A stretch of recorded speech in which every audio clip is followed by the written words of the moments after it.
It wasn't Kyle Rittenhouse on trial in Wisconsin. It was the right to self-defense on trial. Right. And if I was convicted, no one would ever be privileged to defend their life against attackers. Kyle Rittenhouse defending himself in an exclusive sit-down with Fox News' Tucker Carlson that will air in its entirety tonight at 8 p.m. Eastern Time. I'll be watching. It's his first interview since a jury acquitted him on all charges in the shooting deaths of 2 men during last summer's violent protests in Kenosha, Wisconsin.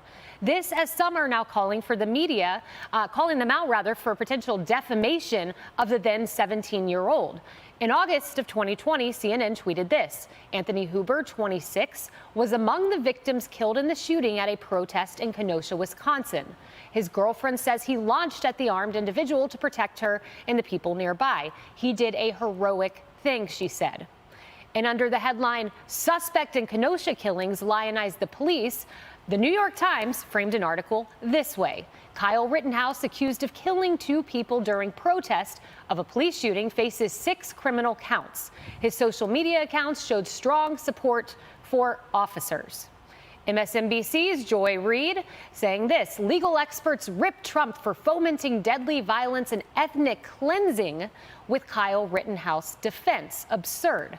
And other commentators quickly painted Rittenhouse as a white supremacist and a crazed vigilante.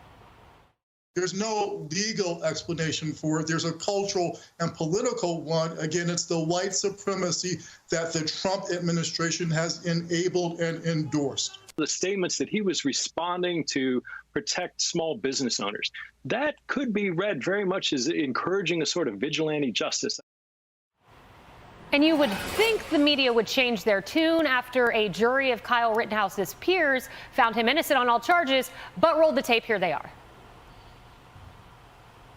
Rittenhouse drove in from Illinois armed for battle. We know now is that the jury bought the narrative of Kyle Rittenhouse being a victim. The fact that white supremacists roam the halls of Congress freely and celebrate this little murderous white supremacist, and the fact that he gets to walk the streets freely, it lets you know these people have access to instituting laws. Welcome to the modern Republican Party. This is what these people want, and this is what a majority of white people vote for. Guy, they're still at it.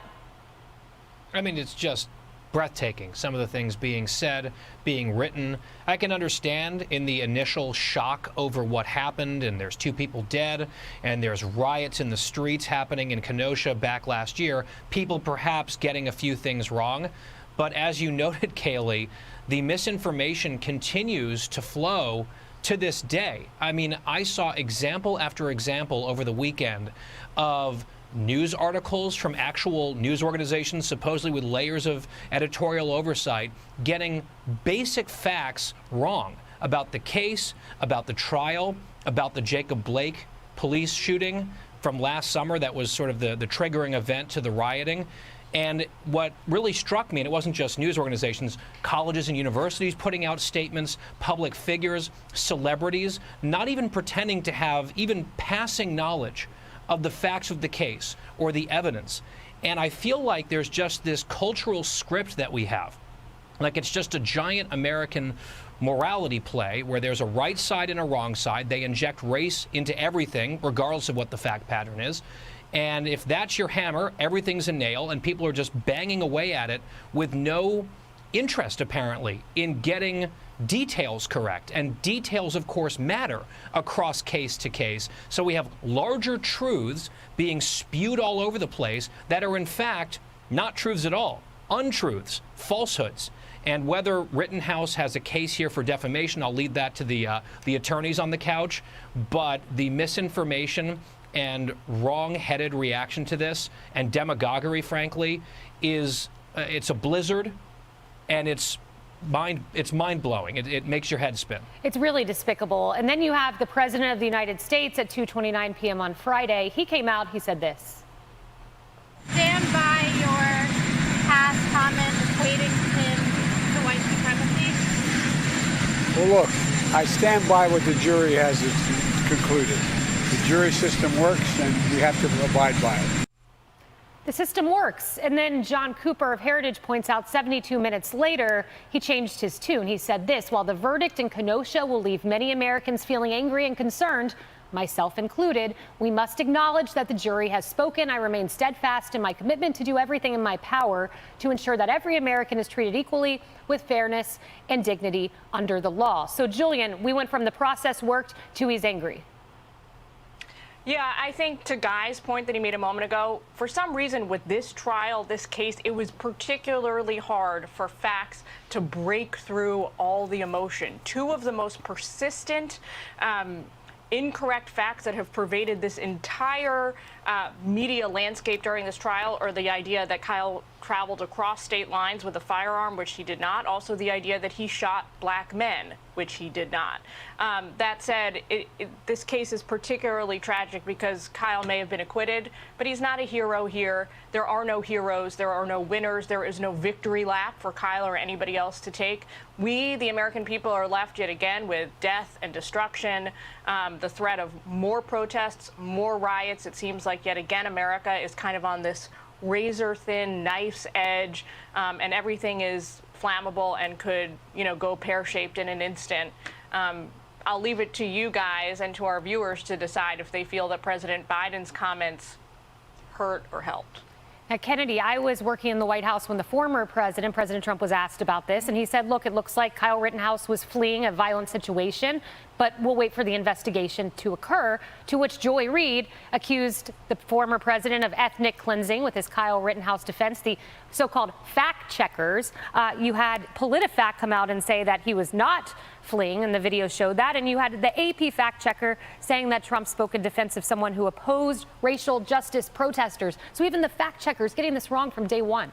Well, the lawyers are going to get it right because I'm sure there's an army of them rushing to Kyle Rittenhouse right now, keeping track of all the things that people have said. And they're going to be very good at differentiating what is protected speech and what is slander, because his reputation has been destroyed throughout this entire thing with facts that have been entirely made up. Yeah. It's like when you call someone a white supremacist over and over and over again, you are doing so much reputational damage, especially someone who's headed to college, that, I believe that there will be compensation that follows this. Yeah, to that end, Nicholas Sandmann, obviously a much different context, the Covington Catholic boy who is totally maligned, he brought up to $800 million in defamation lawsuits and settled some of them with Washington Post, CNN. Emily, the legal expert here, does Kyle Rittenhouse have a case? He does, and I want to draw a couple distinctions for viewers because we're hearing a lot of legal analysis on the inevitable success likely of his defamation suits. But the first thing is that Nicholas Sandmann's success was based on the lie and the amplification of such that he blocked the activists. It's not that he was called a racist. So that's number one. And number two, we've often talked about the movement of the conservative movement to do away with that malice standard because the balance between protecting free speech and opinion sort of abuts against that malice standard, which is so hard to overcome when you're dealing with a public figure. I also want viewers to understand that there's a public figure definition and a limited public figure definition. And that is sort of a way that here defense will argue, Kyle Rittenhouse as plaintiff in this regard will argue that he's limited, which means that he didn't voluntarily thrust himself into the vortex of public conversation. It just occurred because of national media exposure.